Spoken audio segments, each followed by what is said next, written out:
Bienvenue sur mon podcast Au cœur des possibles.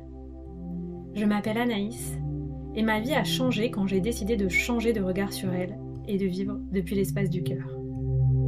Après des années d'exploration intérieure et de voyage, je suis devenue coach et créatrice d'espaces de métamorphose. Je suis convaincue que nous grandissons beaucoup plus vite grâce au soutien du groupe. Je crois profondément en la force de la communauté sur un chemin d'éveil de conscience et d'ouverture du cœur. Ce podcast est donc offert à celles et ceux qui souhaitent, comme moi, voir la vie avec le cœur et grandir avec audace, souveraineté et prospérité.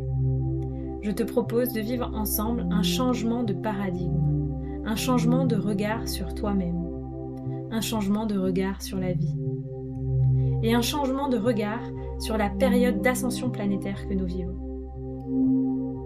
Je te partage ici les clés qui m'inspirent pour qu'on chemine ensemble au service de l'amour et de l'émergence du paradis sur Terre. Si tu rêves toi aussi d'un monde plus beau et plus en paix, alors tu es au bon endroit, au bon moment.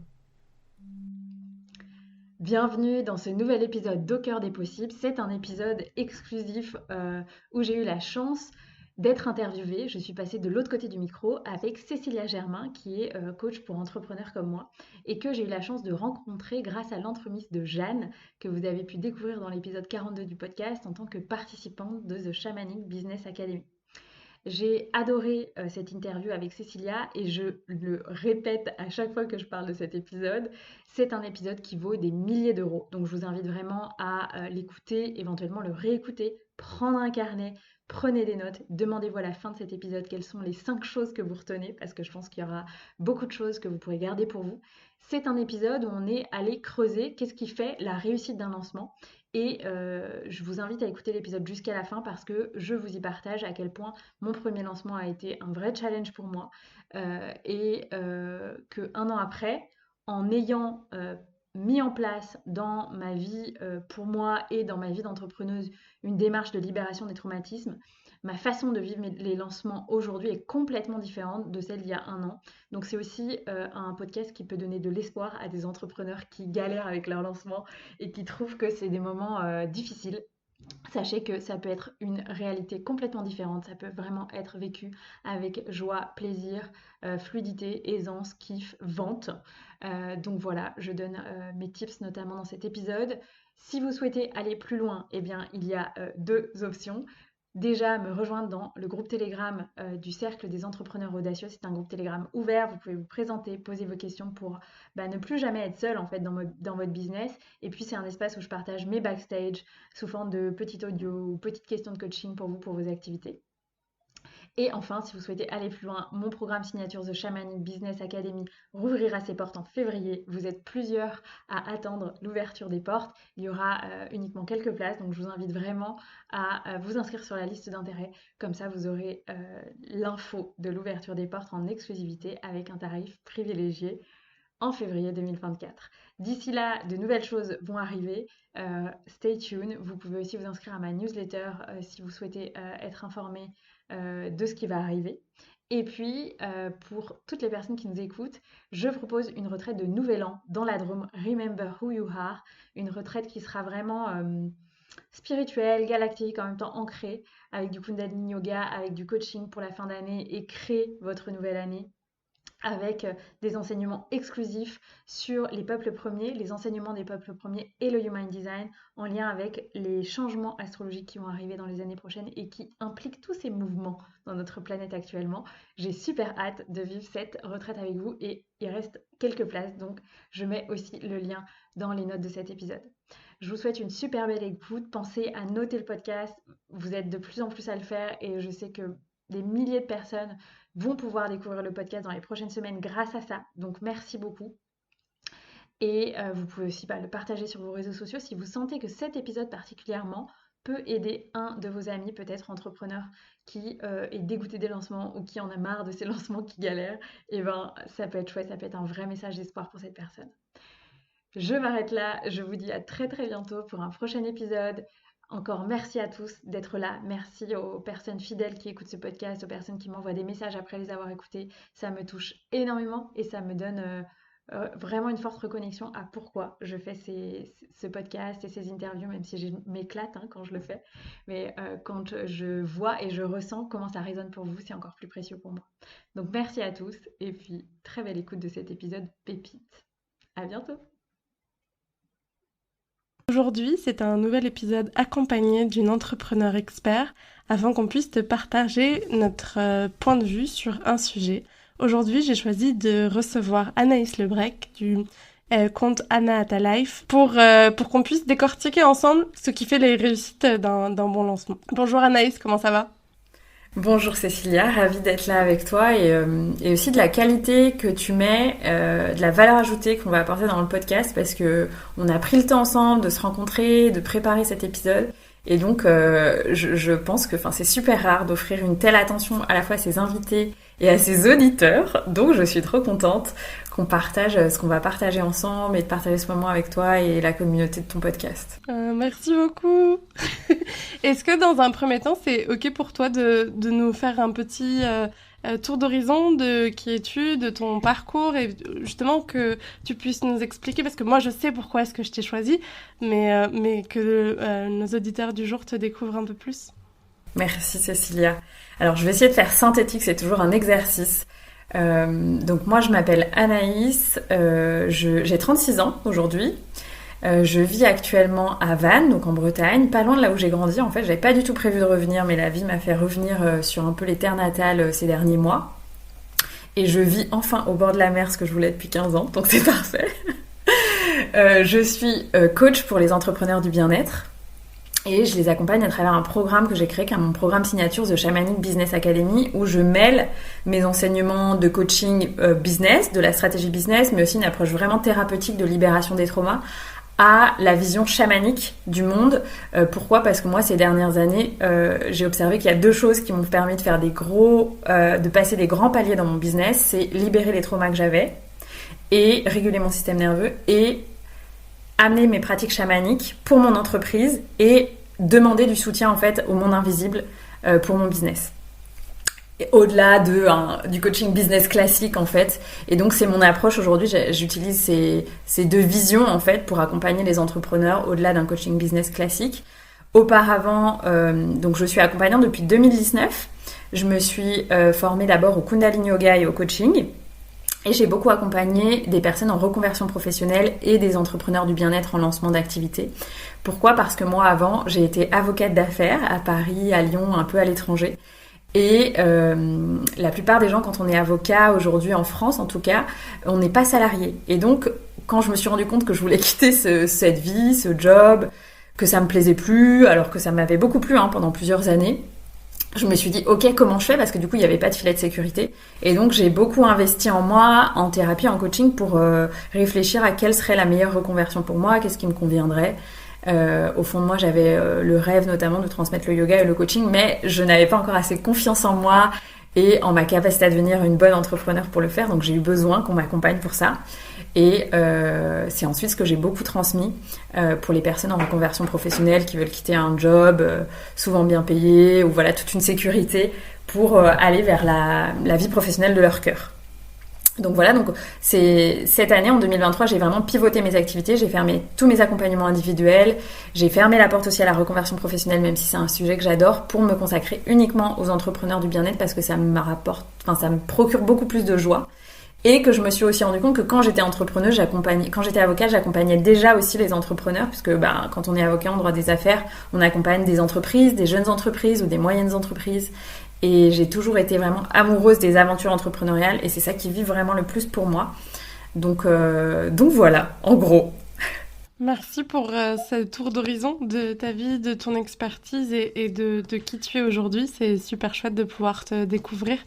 Et je suis sûre que ça aura intéressé d'avoir ce background et cette compréhension de pourquoi aujourd'hui est-ce que toi et moi on peut parler de ce qui fait un lancement qui fonctionne, parce que avant d'en arriver au lancement de nos programmes phares qui du coup cartonnent, on est passé par ces phases d'apprentissage et on a appris à justement décortiquer à avoir cette compréhension de ce qui fait qu'il fonctionne.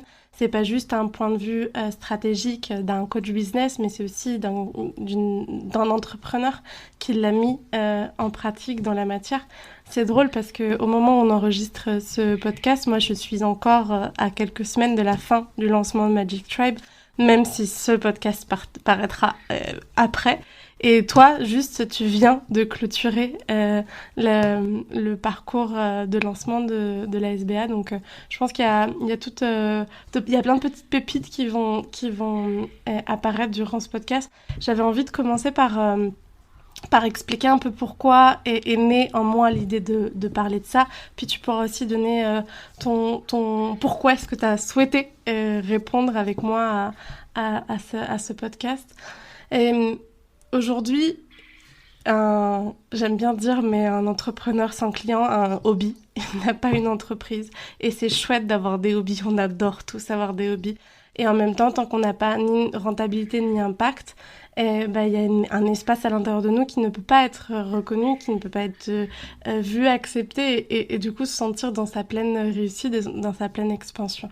Et je pense que toi comme moi, si aujourd'hui on décide d'accompagner les entrepreneurs, c'est parce qu'on pense qu'il y a de la place pour que chacun et chacune réussisse, et que c'est autant une question stratégique qu'énergétique. Et dans cette stratégie, aujourd'hui, j'avais envie de pouvoir apporter justement quelques outils, quelques perspectives pour, si toi aujourd'hui qui nous écoutes, tu as envie de lancer un produit. Et j'ai envie de dire, ça n'a pas besoin d'être un produit aussi fou et grand qu'un mastermind de 4 mois, mais ça peut être simplement lancer une nouvelle offre de cours de yoga ou un nouveau produit si t'es artisan. Et c'est juste, en fait, ok, quelles questions je vais me poser pour en arriver à la vente et à ce que la vente de mon produit atteigne les objectifs que j'ai envie de vivre. Et je pense que c'est vraiment un podcast qui va apporter plein d'outils sur justement ce processus créatif et ce processus stratégique d'un entrepreneur au moment où il se dit « Ok, je vais vivre de mon activité en proposant tel produit ». Aujourd'hui, on va t'amener à réfléchir sur comment est-ce que tu peux créer cette réalité. Je sais pas si toi aussi tu as envie d'apporter un peu...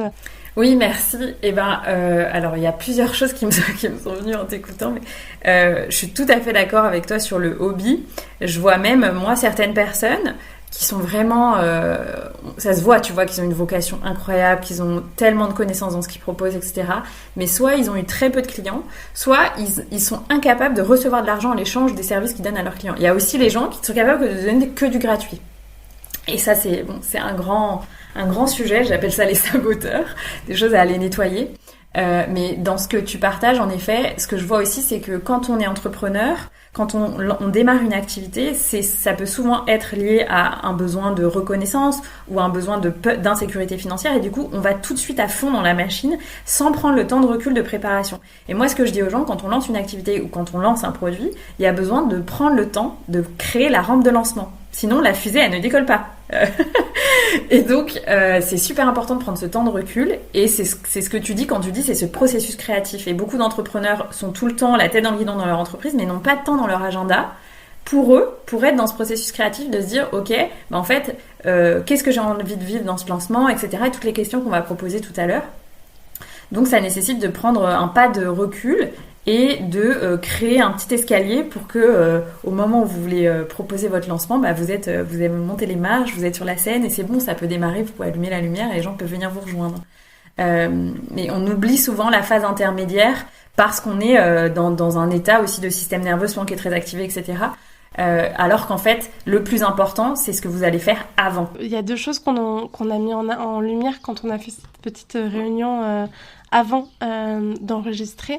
Et qui pour moi était hyper importante, c'est que finalement ce podcast va surtout t'accompagner à ce que tu te poses les bonnes questions afin de vivre une réussite et surtout de pouvoir proposer ton offre depuis un espace de vitalité. Parce que je pense que tu l'as vécu toi aussi, les lancements pas préparés, les deux grands syndromes qui arrivent après, c'est le syndrome de l'échec, les résultats atteignent pas les objectifs, Ou deuxièmement, c'est en fait, j'ai atteint mes objectifs, mais j'arrive, je suis cramée et j'ai plus rien à... La qualité de ce que je vais proposer après va être moindre à cause d'un lancement en fait pas bien préparé. Donc c'est vraiment les deux choses qu'on a envie de vous accompagner à garder finalement, c'est atteindre ses objectifs et l'atteindre en étant dans un espace de bien-être. Et puis faire en sorte le plus possible, bien sûr la vie a sa sagesse, elle a son timing, mais on s'est aussi parlé de les entrepreneurs qui s'arrêtent à un échec dans un lancement, et un échec ça peut être relatif, soit vous avez eu un client ou deux clients, ou en fait vous avez dû annuler l'événement ou le programme, et certaines personnes, pour elles c'est tellement violent et traumatisant que ça les fige et qu'elles peuvent pas ensuite se remettre en route. Donc dans ces cas-là, moi je conseille de demander de l'aide de quelqu'un, de se faire accompagner en fait, parce que comme tu disais, quand on est entrepreneur on a besoin de refaire du vélo, hein, on peut pas s'arrêter à une chute.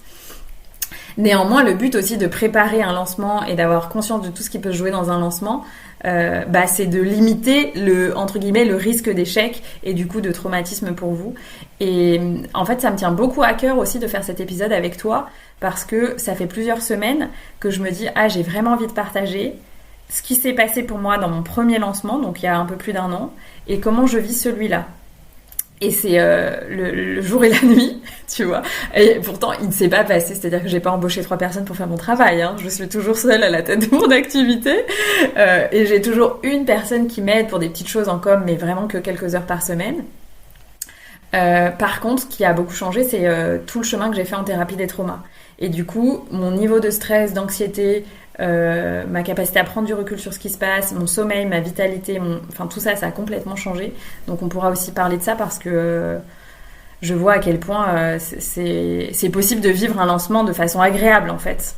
Génial. J'ai hâte d'entendre tout ça, donc rentrons dans le vif du sujet. Donc là, dans cette partie du podcast, on va te parler des 9 étapes qu'on a mis en avant dans notre préparation pour ce podcast, et donc des 9 étapes pour un lancement qui déchire tout et qui atteint ses objectifs. C'est une vision d'étapes que l'on a mis en avant. Ça n'engage que nous aujourd'hui. Peut-être que même dans un mois, on réécoute et on se dit « Ah, on en a oublié une 10e ou une 11e », mais en tout cas, aujourd'hui, c'est ce qu'on a envie de te partager. Et du coup, la première étape en fait de n'importe quel lancement de produit, d'offre, c'est de se poser la question: quelle est la vision? Qu'est-ce que j'ai envie d'apporter? Où est-ce que j'ai envie d'emmener mon client en proposant ce produit, cette offre? Quelle est la vision que j'ai à travers cette offre pour le monde? J'adore, merci beaucoup Cécilia. Je pense que c'est très important, même quand on partage un produit. Et en ce moment, plusieurs entrepreneurs que je suis disent qu'ils se sont inspirés d'Apple ou de grandes sociétés comme ça, qui, quand ils ont sorti leurs produits, ils se sont dit « Ok, en fait, nous, on veut proposer une nouvelle façon de vivre l'expérience avec l'informatique, quelque chose de super intuitif, quelque chose de super simple pour les gens. » Et donc vous, c'est un peu pareil. Moi, je sais que mon programme signature, je l'ai créé sur la base des 2 expériences que j'ai eues vraiment super fortes de ok, en fait, il y a eu des gros clics dans mon business qui sont pas du tout des clics que 95% des coachs business me parlent, tu vois, genre des trucs vraiment que moi j'ai expérimenté et dont personne ne parle. Et en voyant aussi plusieurs entrepreneurs autour de moi reprendre des jobs salariés parce qu'ils n'avaient pas préparé leur activité, parce qu'ils ont pas su créer de sécurité financière suffisante, parce qu'ils n'ont pas pris leur posture de chef d'entreprise, ils ont pris la posture du thérapeute ou du fabricant de bijoux, enfin voilà, je ne sais pas. Mais ils n'ont pas mis le costume du chef d'entreprise. Et voilà, c'est sur la base un peu de ces 3 choses-là que moi j'ai créé mon programme, en me disant, moi en fait j'ai envie que toutes les personnes qui ont un projet entrepreneurial pour devenir entrepreneur du bien-être, ils aient toutes les clés et ils mettent toutes les chances de leur côté pour que ça marche, tu vois. Et que qu'il n'y ait plus d'amateurisme et que les gens assument de prendre leur place dans tout ce que ça veut dire. Ça veut dire d'accepter de recevoir de l'argent, ça veut dire d'accepter de s'engager, mais ça veut aussi dire, moi la plupart des gens que j'accompagne c'est des femmes, alors j'ai hâte d'accompagner des hommes, mais pour l'instant ils viennent pas encore. Et je sais que c'est aussi très fort en fait d'être une femme chef d'entreprise, d'être une femme autonome financièrement, d'être une femme qui crée une vie selon ses propres termes et ses propres règles.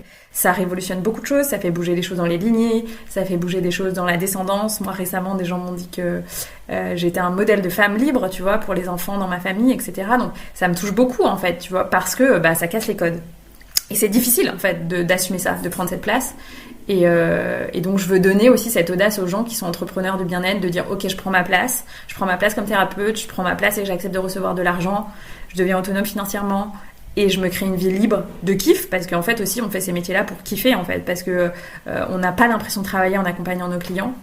Ou même si vous faites des bijoux, de la poterie, etc.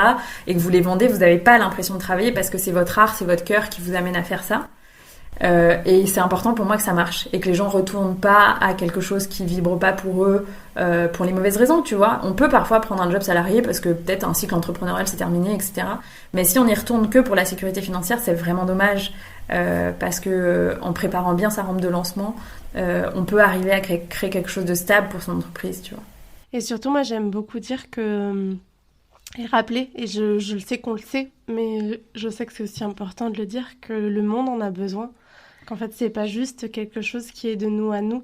C'est qu'aujourd'hui, moi, je suis fière de porter les couleurs d'une lignée de femmes qui s'assument, qui est libre, qui vit une vie en dehors des codes et qui peut en inspirer d'autres. Et au-delà d'en inspirer d'autres, préparer des rampes de lancement pour d'autres, mais parce qu'on en a besoin. Vraiment, ce monde, il est en transformation et il ne va pas se transformer seul. Et aujourd'hui, ce qu'on est en train de faire, la valeur ajoutée, par exemple, de qui tu es et justement de la vision de ton offre, à partir du moment où tu vas l'assumer, pour moi, 90% du taf, il est fait. Parce que vraiment, si ta vision, elle est claire, le reste découle. Moi, je l'ai vraiment vu avec Magic Tribe, la première. Pour moi, ça s'est fait, mais comme du beurre sous ce couteau dans le beurre. C'était tout simple, tout. Mais parce que ma vision, elle était hyper claire. Et donc, du coup, j'ai attiré à moi des personnes qui vibraient. Et même si... si je suis honnête, quand je t'écoutais, moi, clairement, mon deuxième lancement, il est beaucoup plus stressant, mais je pense pas que ça a à voir avec Magic Tribe, ça a à voir plutôt avec tout l'à côté que je me propose, de partir vivre mes rêves, de partir accompagner en Amérique latine. Ça a beaucoup d'engagement et de peur qui se réveille, mais je le vois, la Magic Tribe, elle se vend toute seule. Enfin, je sais pas, toi, et j'ai pas toujours connu ça.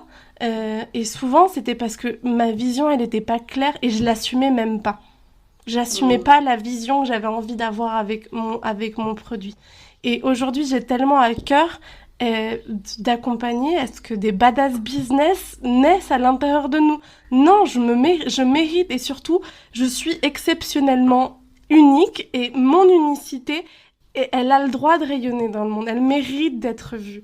Et j'avais vraiment envie de porter ce message. C'est pas juste vous aider à porter votre vision pour votre offre, c'est surtout assumez-le parce que le monde aujourd'hui, il en a besoin. Waouh, merci beaucoup, je suis tout à fait d'accord avec ça. Moi, je partage de plus en plus une personne qui est coach depuis vraiment plusieurs années, qui propose même des supervisions pour les coachs, etc. J'ai échangé avec elle en début d'année et elle me disait, tu sais Anaïs, mon mari me disait ah mais il y a de plus en plus de coachs, non? Et elle lui a répondu, écoute, moi j'ai reçu une prophétie il y a plusieurs années qui disait que un jour le monde allait tellement aller mal que toute une moitié du monde aiderait l'autre à aller bien.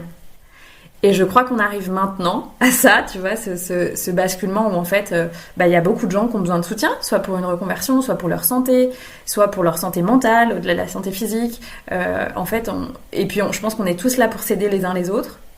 Et donc c'est un nouveau modèle de société. Et moi je dis, j'ose dire, et ça marque parfois beaucoup les gens, mais je sais dans mon cœur, j'ai un rêve qu'il y aura sur Terre un jour le paradis sur Terre. Peut-être que ça mettra des milliers d'années et que ce ne sera pas dans cette vie que je le verrai, mais je sais que c'est vers ça qu'on va.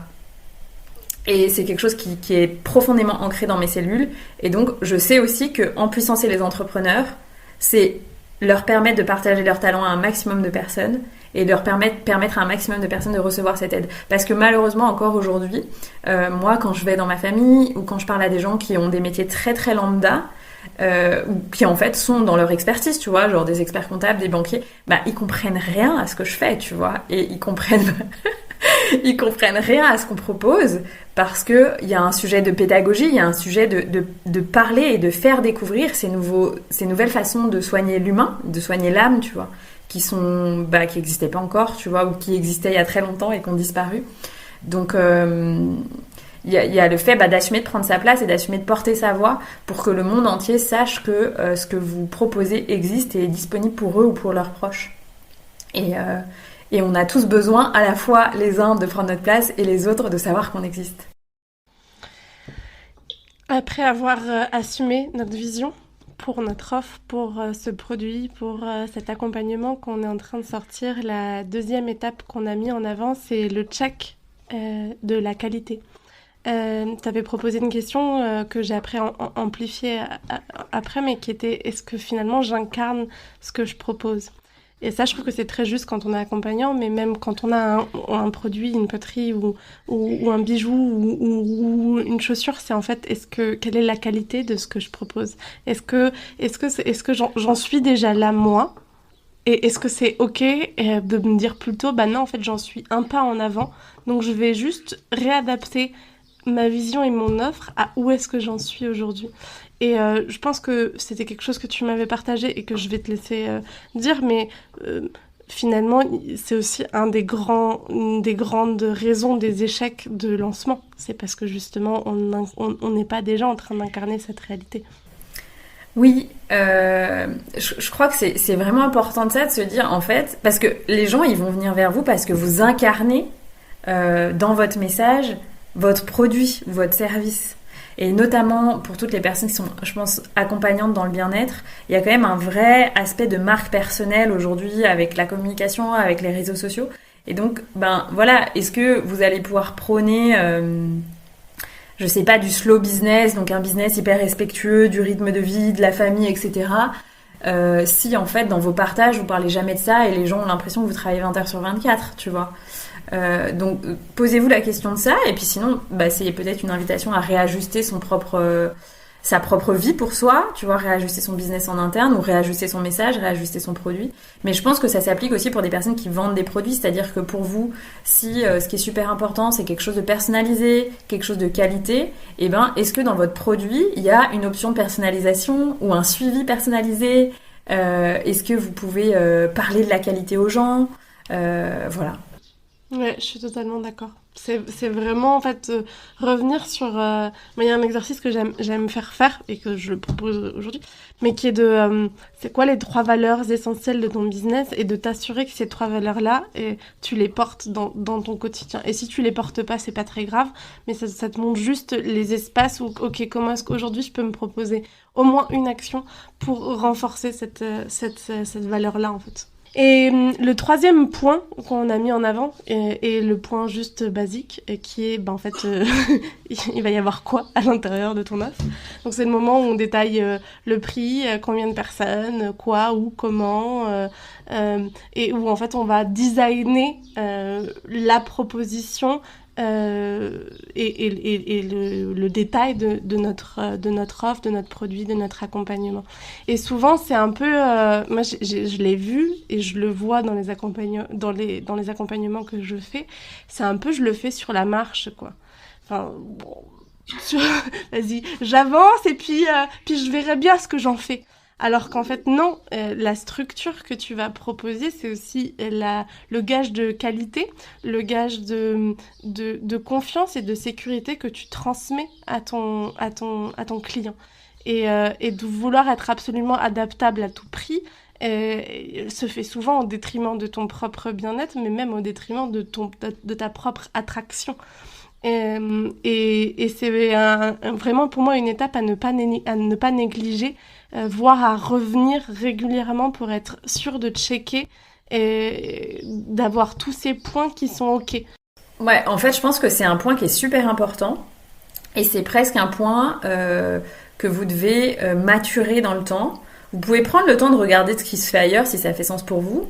Est-ce qu'il y a des gens qui prennent 30 personnes dans leur groupe, des gens qui prennent 6 quel prix ils posent, etc., juste pour voir un peu ce qui se fait sur le marché. Mais vous, sinon, c'est aussi qu'est-ce que vous avez envie de vivre, qu'est-ce que vous avez envie de faire vivre aux gens. Je sais que toi, il y a un présentiel dans ton programme. Moi, j'ai annoncé qu'il y aurait un présentiel à partir de l'année prochaine qui sera ouvert à toutes les personnes qui ont fait le programme, parce que c'est important pour moi, j'aime les présentiels. Et en même temps, c'est tout un engagement, les présentiels. Donc, je sais que c'est une logistique aussi qui parfois nécessite beaucoup de préparation pour les gens. Je sais aussi que pour moi, pour ne pas faire un burn-out dans mon business, j'ai clairement un nombre limité de places dans mon programme. Sinon, en fait, je peux pas faire tout ce que je fais dans ma vie, ou j'ai un autre business à côté, donc il faut aussi que j'ai du temps pour ça dans mon agenda, etc.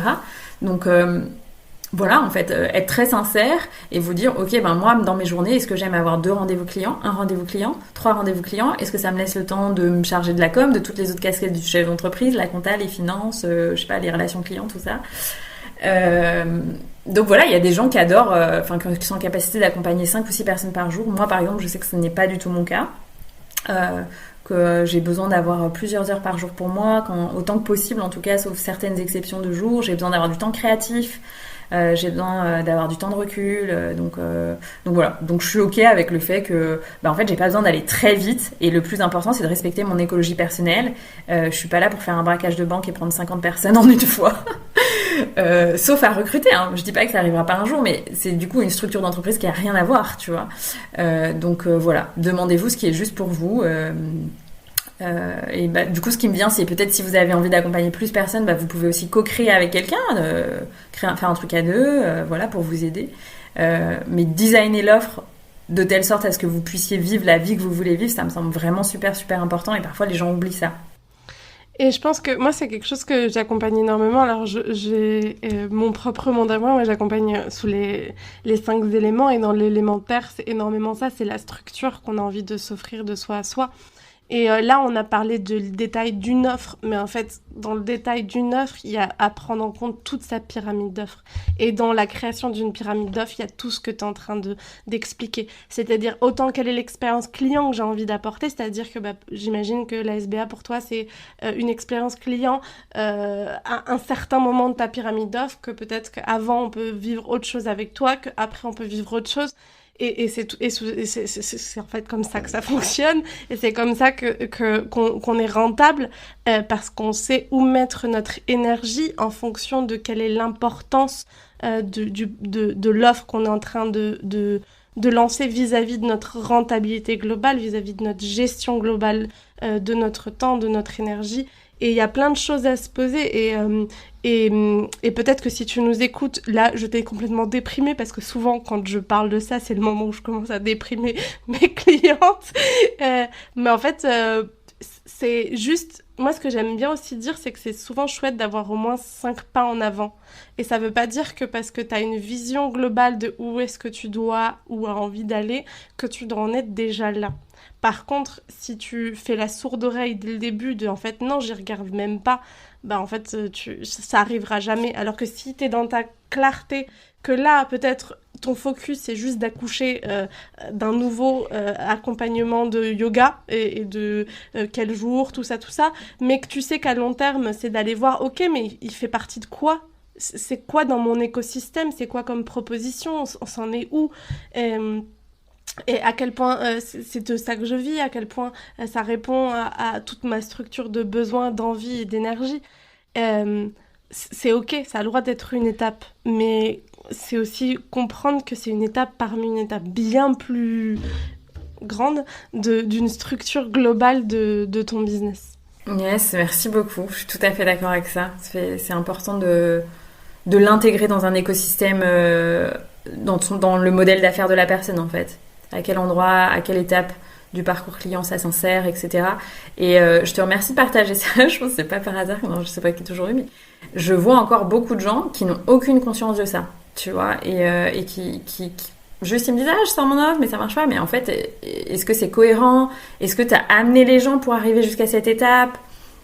Voilà, en fait, parce que le chemin le parcours client, c'est fondamental pour que les gens ils se sentent prêts au moment où vous faites votre lancement, en fait. La 4e étape dont on a parlé ensemble, c'est OK, et c'est une étape qui peut venir à ce moment-là, ou qui peut être insérée à un autre moment, mais qui est en tout cas quelque chose à penser.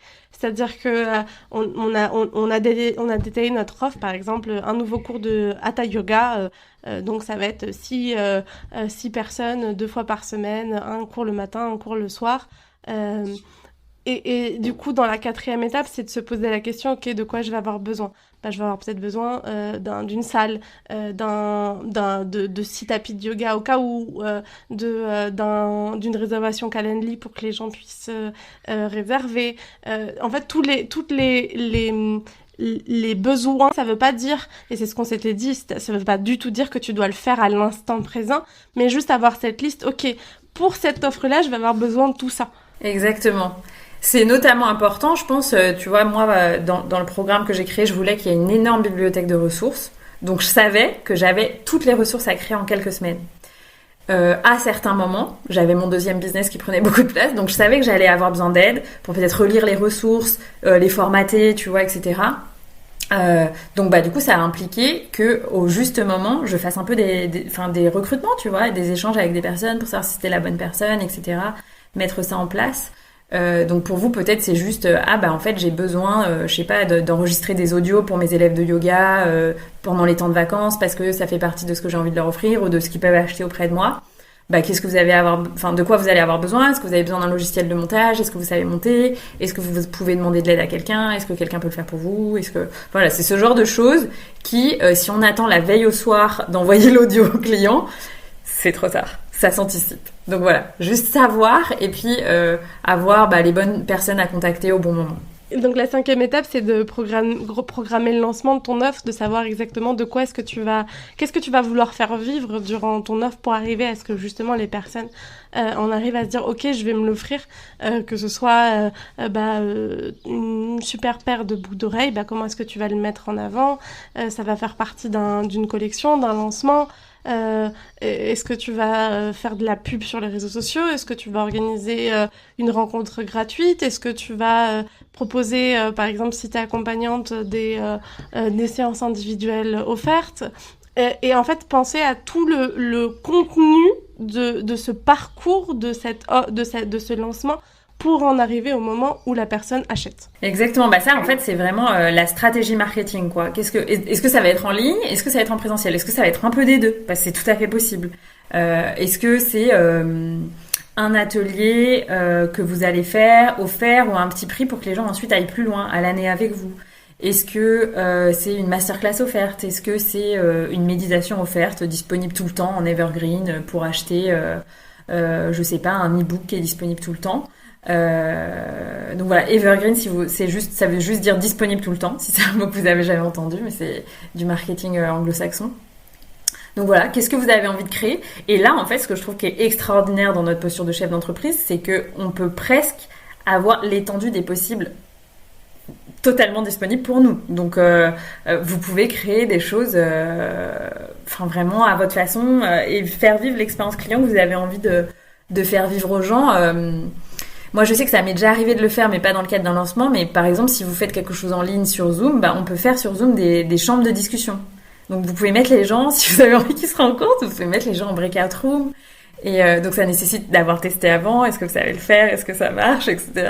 Mais on peut vraiment faire des trucs super originaux. Donc, faites-vous plaisir et demandez-vous pour ça, qu'est-ce que vous avez envie de ressentir? Est-ce que vous avez envie de sentir? Est-ce que c'est juste, il n'y a pas d'appel avec vous et c'est juste des messages audio ou écrits sur les réseaux sociaux que vous avez envie de juste des posts et des messages? Voilà, tout est possible en fait. Tout est possible et c'est aussi, moi j'aime beaucoup aussi le baser sur ma manière de communiquer. Par exemple, moi j'adore écrire et ce lancement, je m'étais dit que je le ferais beaucoup par newsletter. Et donc j'ai le bulletin des entrepreneurs conscients. Il y avait 50 personnes au début de l'été parce que je l'utilisais, je le mettais vraiment pas du tout en avant. Là j'en suis à 200 personnes et toutes les personnes qui ont booké un call découverte avec moi jusqu'à maintenant, la moitié viennent de cet espace du bulletin et toutes me disent c'est trop génial, j'adore te lire, merci, c'est vraiment trop chouette. Et du coup, c'est parti d'un postulat, c'est que j'adore écrire, je me trouve très drôle en plus par écrit. C'est un peu un espace où je peux laisser vraiment ressortir plein de facettes de ma personnalité. J'adore ça et j'adore les podcasts. Bon, les podcasts, c'est beaucoup moins efficace pour l'instant, mais j'adore quand même. Et du coup, je me suis vraiment posé la question, dans mon lancement, ça a été ok, quels sont mes atouts, quels sont mes points forts et de quelle manière je connecte le plus facilement avec mon client. Et peut-être qu'en fait, un lancement, ça va être en fait d'être hyper présent sur des marchés de salons de bien-être tout l'été pour récupérer des contacts et puis lancer une nouvelle collection à la fin de l'été auprès de ses clients. Enfin, je veux dire, comme tu le dis, il y a mille et une manières. Il n'y a pas de mauvaise stratégie. Il n'y a vraiment pas de mauvaise stratégie. Il y a la stratégie qu'on n'incarne pas vraiment et où on ne va pas vraiment jusqu'au bout. Et une question à se poser, c'est aussi, qu'est-ce qui me correspond ? Le 6e point qu'on avait mis en avant, Anaïs, c'était finalement en fait, faire rentrer ça dans notre planning, donc créer un rétro-planning. C'est-à-dire que ça, toutes ces questions-là, c'est à se poser des semaines avant le lancement. Et prendre le temps après ok, je m'assois dans mon agenda et je book du temps pour faire tout ce dont j'ai pensé que j'allais faire. Parce que sinon, c'est comme ça qu'on en arrive à des espaces où on se crame. Exactement. Et ça, je te le partageais. Moi, ce que je préférais faire dans les cabinets d'avocats, donc je devais mener à terme des opérations aussi. Donc, en fait, le premier truc à faire, c'était de faire un méga rétro-planning avec genre 25 personnes en charge de plein de trucs différents. Et en fait, c'était ce que je préférais faire. C'est de la gestion de projet, en fait, tu vois. Et bon, là, c'est beaucoup plus simple, parce qu'en général, il y a que moi en charge des choses. Mais néanmoins, ça permet vraiment de voir, en fait, est-ce que ça passe dans votre agenda ? Combien de semaines vous allez avoir besoin pour créer ce que vous voulez créer ? Combien de semaines aussi c'est écologique pour vous d'être en lancement ? Parce que il y a quand même une légère tension dans le corps quand on est en lancement. Donc, combien de semaines vous avez envie que ça dure ? Est-ce que vous avez envie qu'il y ait 2 phases ? Moi, j'aime bien les lancements à 2 phases, genre pré-lancement pour ma communauté, les gens qui sont sur liste d'intérêt, par exemple, et puis ensuite à tout le monde. Mais c'est aussi un peu une machine, quoi. C'est-à-dire qu'il y a les 2 étapes. Moi, j'aime bien avoir une pause entre les 2 étapes pour me reposer parce que je suis manifesteur en Human Design et donc, voilà, on en parlait avec Cécilia, c'est aussi, respecter votre fonctionnement. Il y a des gens, ils aiment juste des trucs flash, genre tout est bouclé en 7 jours. Voilà.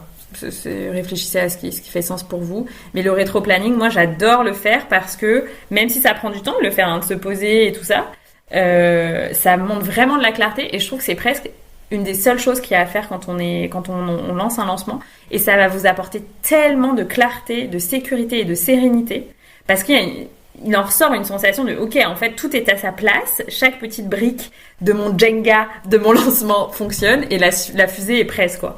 Donc voilà, moi j'adore faire ça, et puis souvent j'ai des idées qui viennent pendant que je fais aussi le rétro-planning, des idées de posts, des idées de mails, etc., de contenu en fait, et voilà, j'adore.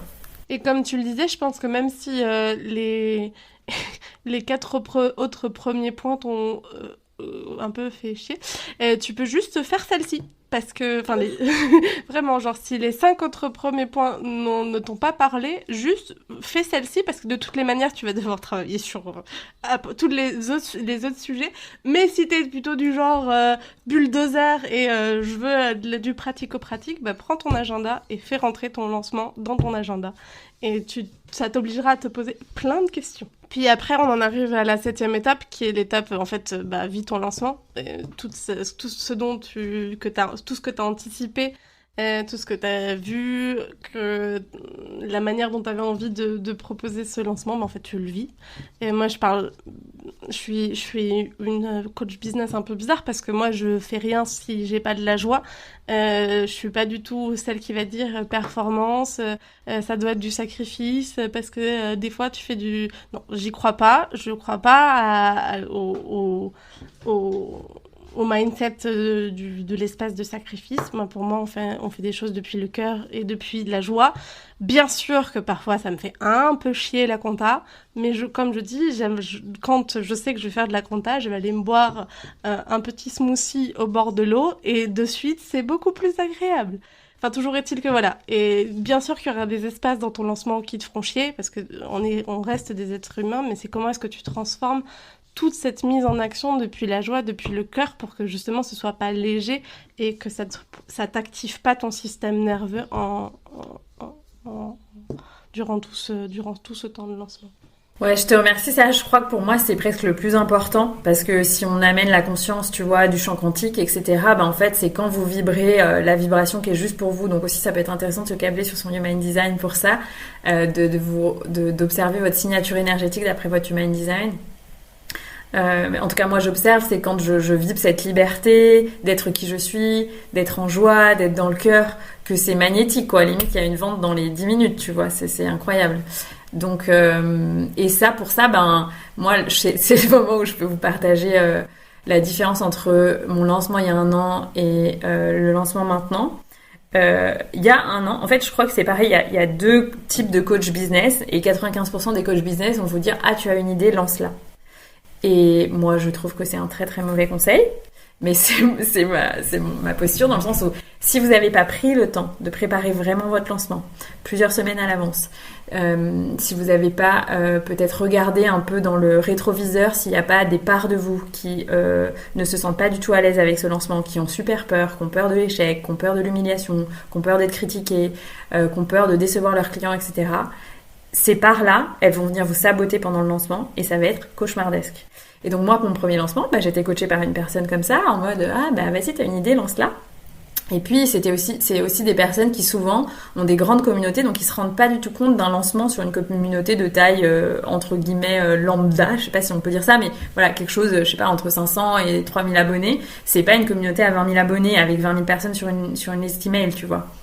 C'est pas du tout la même relation, c'est pas du tout le même type de lancement, etc. Et du coup, j'ai quand même préparé, j'ai fait mon rétro-planning, je me suis posé toutes les questions que j'avais besoin de me poser, mais je me suis trouvée pas assez bien accompagnée parce que la personne comprenait pas ce que moi j'allais vivre comme lancement.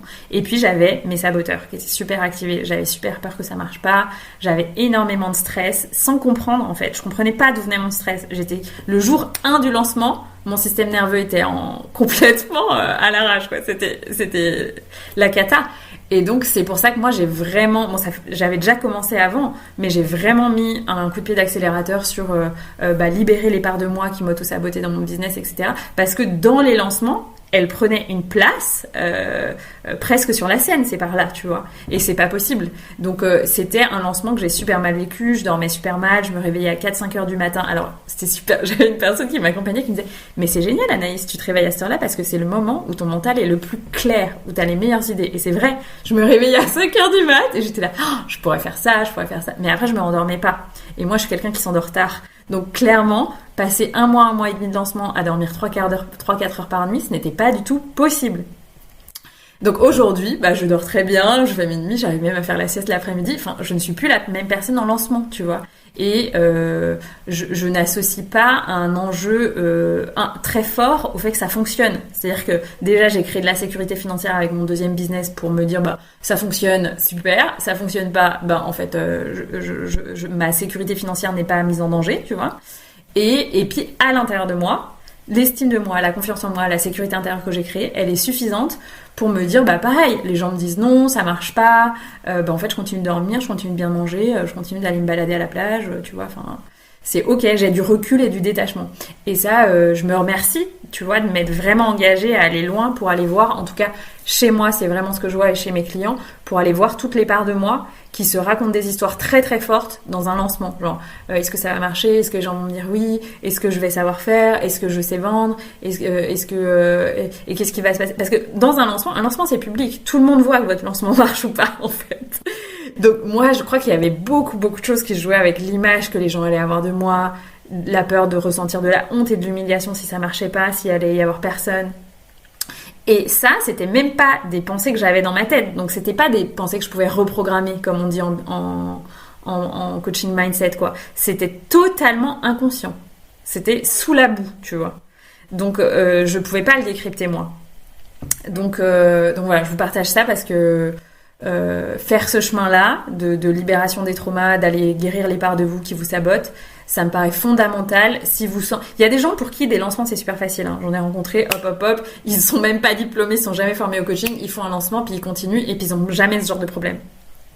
Peut-être qu'ils en auront à d'autres stades de leur business, donc peut-être ça me parle pas à tout le monde, mais moi ça a été vraiment mon histoire et je suis presque hallucinée. C'est-à-dire que pendant 6 mois, je me suis dit, est-ce que tous mes lancements seront comme ça? Et je me suis dit, je ne veux plus jamais revivre ça. Et donc j'étais là, mais en fait, je sais pas quoi faire parce que je sens que les lancements, c'est ce qui me correspond dans mon human design. Tu vois, genre un moment, on est à fond, puis après, je peux re-être dans une autre énergie, etc. Et du coup, je savais pas, en fait. J'étais là, mais en fait, est-ce que tous les lancements vont être horribles comme ça? Et je demandais de l'aide à des entrepreneurs et les gens me disaient, bah, fais un breathwork, respire, fais du yoga, etc. Mais je sais, c'est des outils que j'ai, tu vois. Je sais, j'ai mes huiles essentielles et tout. Je sais utiliser plein de trucs pour calmer mon système nerveux. Mais au fond de moi, ces parts-là, elles étaient tellement activées que ça faisait descendre les trucs pour 1 minute, tu vois. C'était... Donc voilà, je vous partage ça parce que ça peut être un chantier aussi de se préparer à l'intérieur de soi, à bien vivre un lancement. Et si vous avez vécu un lancement qui a été inconfortable, je trouve qu'il n'y a pas beaucoup de place pour en parler dans notre monde entrepreneurial. On est tout seul, souvent peut-être on a un ou deux potes avec qui en parler, mais en fait c'est quelque chose qu'on vit assez seul. Et voilà, moi ce que j'avais envie de partager aujourd'hui, c'était de vous dire que ça peut se vivre autrement, même si moi, je ne savais pas comment ça m'arriverait. Mais la vie a dû m'aider, a dû entendre mon message, quoi, et de dire non mais en fait plus jamais ça, plus jamais un lancement où je suis super fatiguée, où je dors super mal, où je suis super activée. Et voilà. C'est un super témoignage. Merci beaucoup, Anaïs. Et du coup, j'ai la sensation que c'est aussi t'as transitionné vers le 8e point qui était comment est-ce qu'on soutient ce lancement? C'est-à-dire que on passe en action, mais comment est-ce qu'on le soutient? On le soutient par un mindset, par aller regarder et déconstruire les croyances limitantes qu'on peut avoir, par le soutien par la tribu, par l'écosystème qu'on a pu créer autour de nous.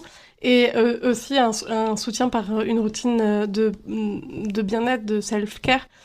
Moi, je sais que, par exemple, justement, pour moi, la valeur ajoutée de Magic Tribe, c'est cette idée de tribu.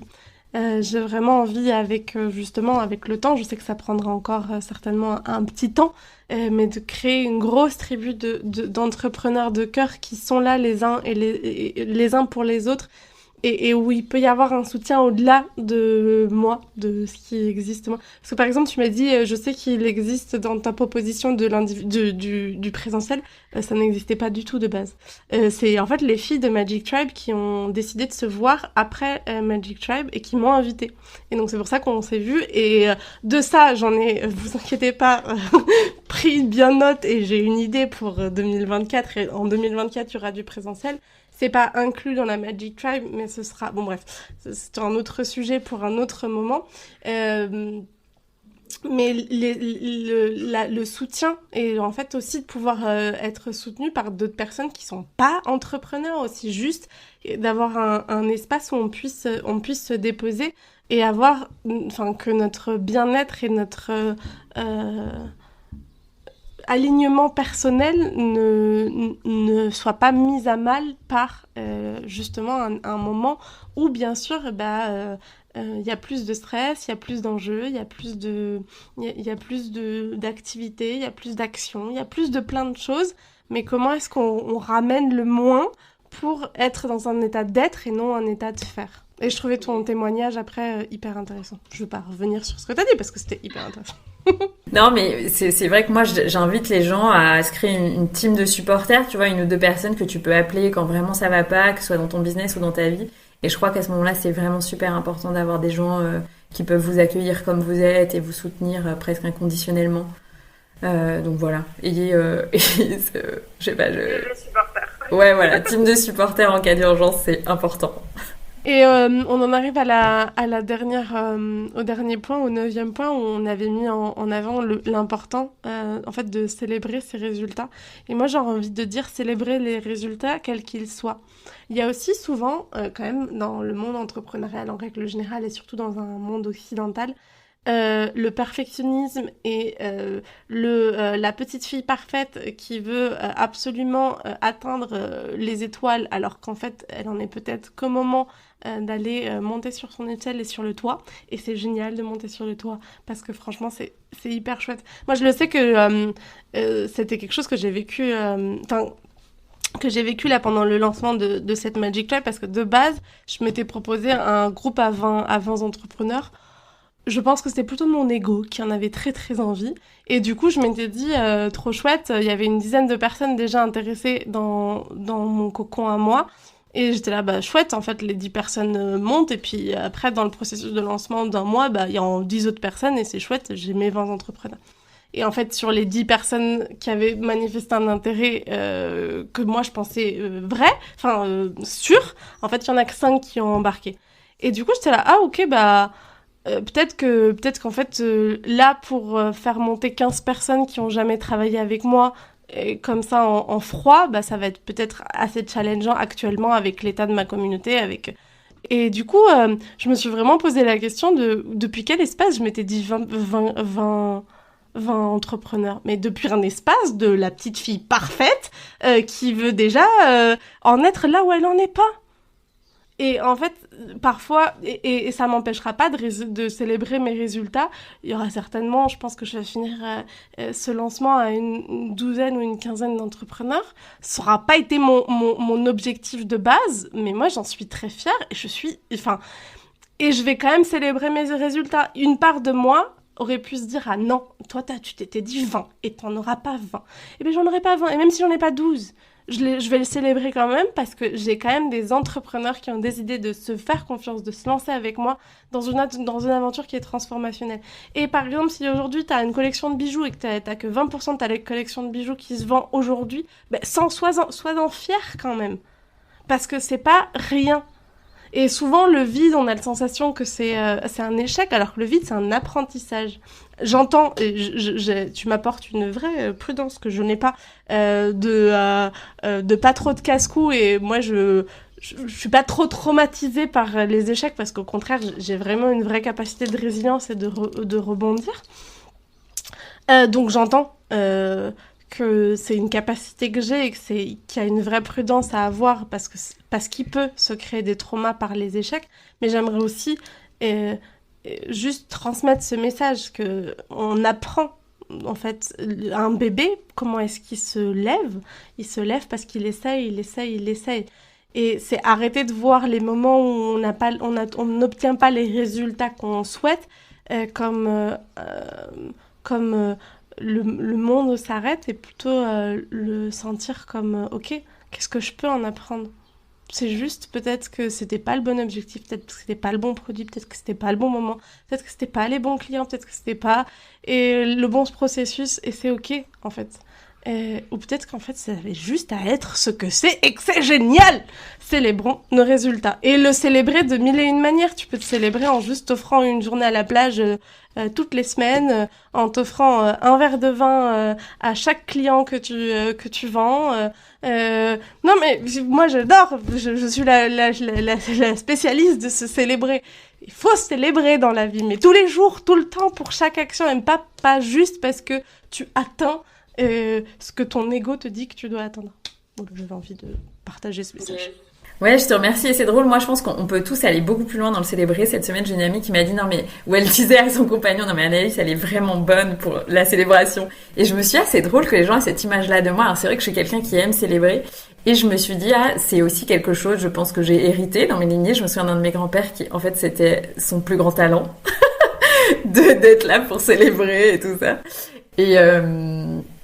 Et donc ouais, moi je sais ce que j'aime, donc en fait j'aime dormir, j'aime aller à la plage, j'aime me faire masser, donc en gros en général c'est ça, tu vois, et un bon resto, et voilà, c'est très simple.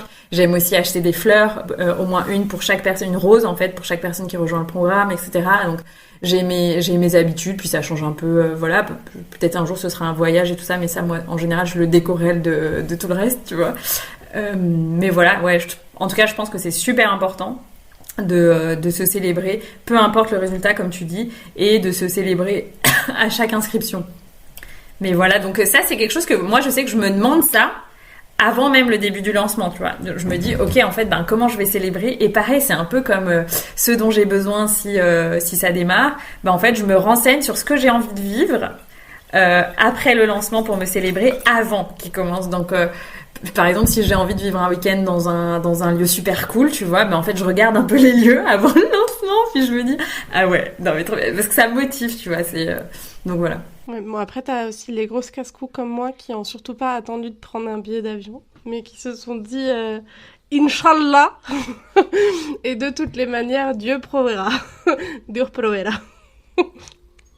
Mais on a bien compris qu'on était dans des manières dans deux personnalités différentes, et c'est super génial. Et est-ce qu'il y aurait une dernière idée qu'on n'aurait pas partagée qui te semblerait importante à transmettre aujourd'hui dans ce podcast ? Ça me semble déjà super super riche. Comme je disais au début du podcast, je pense que c'est une valeur ajoutée. Juste cet épisode pourrait être l'équivalent de, je sais pas, un programme à 800 €.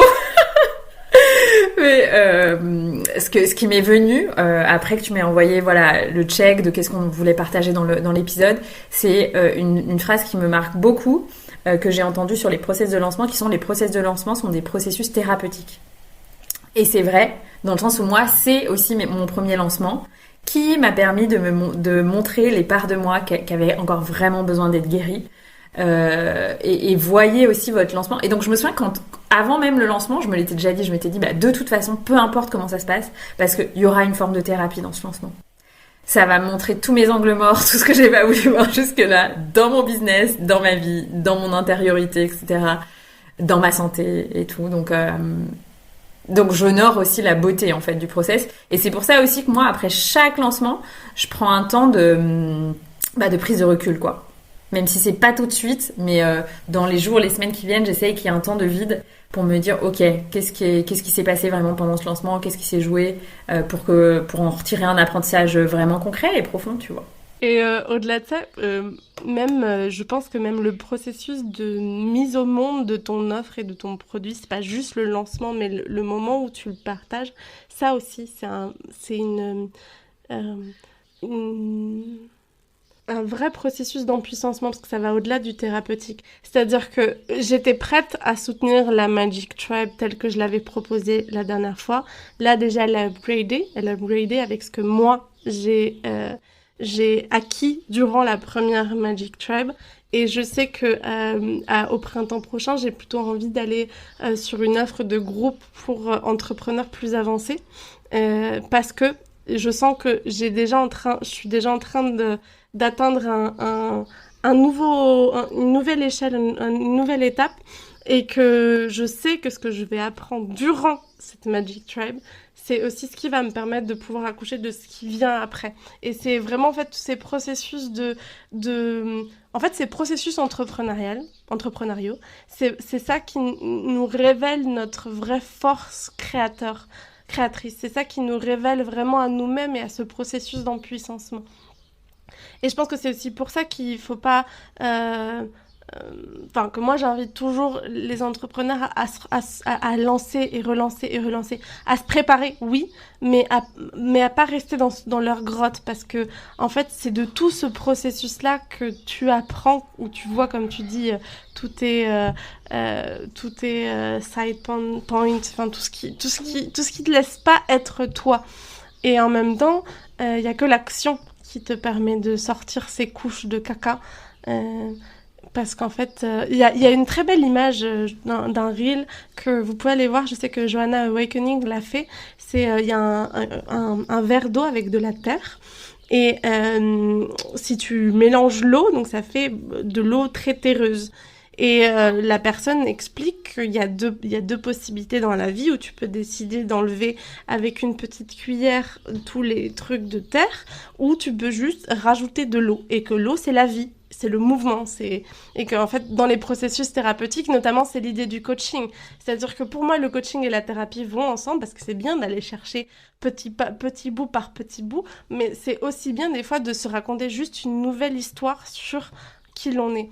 Et que, en fait, entreprendre et être en lancement et être dans ces processus de création de nos offres, c'est aussi se donner l'opportunité de vivre une nouvelle expérience et de se raconter une nouvelle histoire. Merci beaucoup. On en arrive à la fin de notre échange. Où est-ce qu'on peut te retrouver ? Quelles sont tes actualités en ce moment, Anaïs ? Donc vous pouvez me retrouver sur Instagram et Facebook, c'est là où je communique le plus. Et puis surtout, comme toi, j'ai un podcast qui s'appelle Au cœur des possibles, qui est disponible sur toutes les plateformes de podcast, que vous pouvez aussi écouter sur ma chaîne YouTube. Je sais qu'il y a des gens qui préfèrent. Tous les liens sont disponibles dans ma bio. Je suis en train de refaire mon site internet, donc il va falloir être un peu patient pour le site internet. Et puis, si vous êtes entrepreneur et que vous avez un peu envie de découvrir, de créer un espace de rejoindre un espace de soutien, j'ai créé cet été un groupe Telegram ouvert où vous pouvez poser toutes vos questions et recevoir les réponses de moi, de la communauté. Ça peut être aussi déposer un doute, une peur, une inquiétude. Et j'anime ce Telegram soit avec des audios ou des questions de coaching, voilà. une ou plusieurs fois par semaine, ça dépend en fonction de ce qui est possible. Et voilà, le but c'est de se relier et de ne plus se sentir seul, parce que je sais à quel point c'est une des choses les plus difficiles. Et puis si vous êtes intéressé après par le programme que je propose, il y a une liste d'intérêts. Les portes rouvriront en février l'année prochaine, en 2024, et puis régulièrement comme ça, plusieurs fois par an. Donc vous pouvez vous inscrire sur la liste d'intérêts si vous êtes intéressé par le programme. Et puis si vous n'êtes pas du tout entrepreneur, je propose une retraite de fin d'année dans la Drôme sur quelques jours, où on viendra pratiquer du Kundalini Yoga, du coaching, etc. Donc voilà, si ça vous intéresse, les places sont ouvertes aussi pour la retraite, pour fêter le nouvel an d'une façon un peu différente que de ce qu'on est habitué à faire. Et on va beaucoup parler d'origine galactique, stellaire, etc. On fera des voyages chamaniques. Voilà, si ça vous appelle, ça peut être un chouette moment aussi pour se rencontrer. Trop chouette. Mais merci beaucoup Anaïs. Dans ce podcast, j'ai l'habitude de demander à mon invité quelle célébration, quelle petite pépite il a envie de déposer aujourd'hui pour qu'on puisse le célébrer ensemble. Qu'est-ce qu'on célèbre aujourd'hui, Anaïs ? Alors, je me suis dit qu'il fallait que je le partage, parce que c'est un peu... Aujourd'hui, j'étais un tout petit peu en retard à l'enregistrement de cet épisode parce que j'ai fait 45 minutes pour aller chez un dentiste holistique. Et j'ai déménagé récemment, donc avant j'étais suivie par un dentiste holistique, mais je faisais déjà comme 30 minutes de trottinette pour y aller, etc.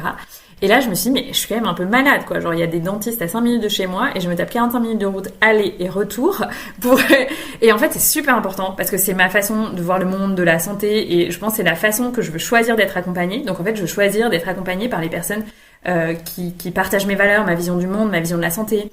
Et en fait, tous mes choix sont comme ça. C'est-à-dire que je peux passer beaucoup plus de temps et de transport juste pour acheter un produit de super qualité ou je suis prête à payer plus cher pour être accompagnée par une personne que je sais qui me correspond vraiment, tu vois. Et en fait, j'ai ce niveau d'exigence tout le temps, même je crois dans ma vie perso, avec les gens, avec les humains avec qui j'interagis. Et pour certaines personnes, c'est difficile, parce que en fait, je reconnais que c'est super exigeant, mais je ne veux pas baisser mon niveau de tolérance envers ce que je reçois, tu vois. Et donc ça peut être voilà. Et du coup, je me suis célébrée. Je me suis dit, bon, ok, je me tape la route et tout. Mais en fait, je me célèbre parce que c'est un luxe pour moi, en fait, tu vois. Merci. Est-ce que toi, tu veux partager une célébration ? Pourquoi on te célèbre aujourd'hui ? Je crois que je vais encore pendant des semaines me célébrer pour le fait d'aller vivre ma vie de rêve et de voyager tout en accompagnant. Parce que comme je te dis, comme je l'ai partagé, et là j'ai une vague d'émotions énorme, j'ai peur, j'ai vraiment très peur. Et ça m'a pas empêché de le faire parce que ça fait des années que cette peur elle existe et que je ne m'autorise pas et je voulais plus ne pas m'autoriser. Donc je me célèbre vraiment pour ça parce que pour certains ça peut paraître totalement anodin de se dire ok, elle a acheté un billet d'avion pour aller vivre dans une maison au Pérou alors qu'elle vit dans une maison aux Canaries. Je vois pas trop le changement. Moi si. et je me célèbre énormément parce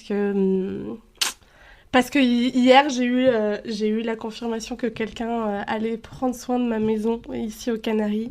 Je suis hyper heureuse parce que j'ai attiré la personne parfaite. Je n'étais pas du tout avec l'envie de trouver quelqu'un pour l'argent, c'est-à-dire pour ne pas payer ce loyer. J'avais pas du tout non plus envie de la laisser parce que c'est mon petit havre de paix. Et j'ai trouvé une entrepreneure française. D'ailleurs, si tu passes par ici, Julie, merci. Parce que c'est une hyper belle découverte d'une nana aussi connectée qui a eu un coup de cœur pour cette maison. Et donc, qui va en prendre soin et qui va prendre soin de cette énergie pendant que moi, je pourrais aller vivre mes rêves.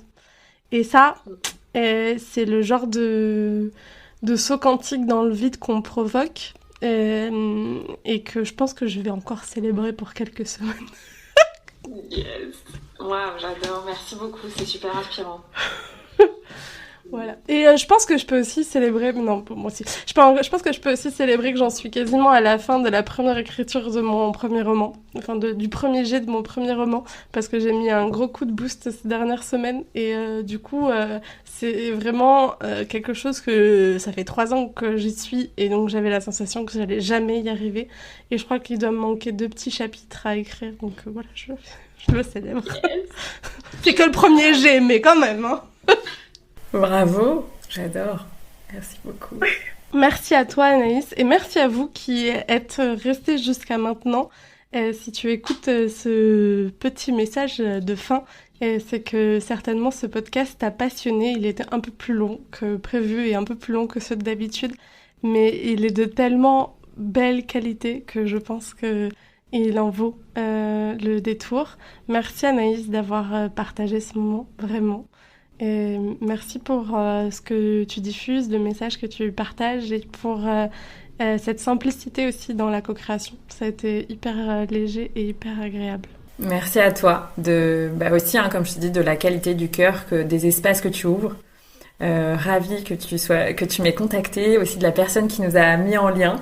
Voilà, merci beaucoup et je serai en joie de faire partie de la communauté de ton podcast et de le suivre. Et toi aussi, si tu as envie de le suivre, il suffit juste d'aller sur ta plateforme de podcast préférée et de t'abonner à l'Art de ta puissance. Comme ça, à chaque fois qu'un nouvel épisode est publié, généralement le lundi à 8h, tu peux avoir en avant-première une petite notification comme quoi je viens de te raconter une nouvelle histoire sur l'entrepreneuriat, sur un entrepreneuriat de cœur et sur comment incarner son impact, sa rentabilité, parce que l'entrepreneuriat, ça doit être de la joie. Génial. Ciao. Merci Cécilia, bye. Un grand merci pour ton écoute de cet épisode. Je t'invite à noter le podcast sur ta plateforme de podcast préférée, laisser un commentaire, mettre un pouce en fonction de là où tu écoutes ce podcast et à le partager autour de toi. Ça me permet de vraiment recevoir l'énergie partagée dans le cadre de ce format qui est offert. Et si tu souhaites aller plus loin, je t'invite à tout simplement t'inscrire à la liste d'attente pour rejoindre The Shamanic Business Academy qui est dans les notes de l'épisode, pour être informé de façon privilégiée de l'ouverture des places pour la prochaine cohorte de ce programme pour entrepreneurs déjà lancés ou en lancement qui souhaitent créer des fondations solides pour un business durable, audacieux et prospère. Je vous dis à très bientôt pour un prochain épisode.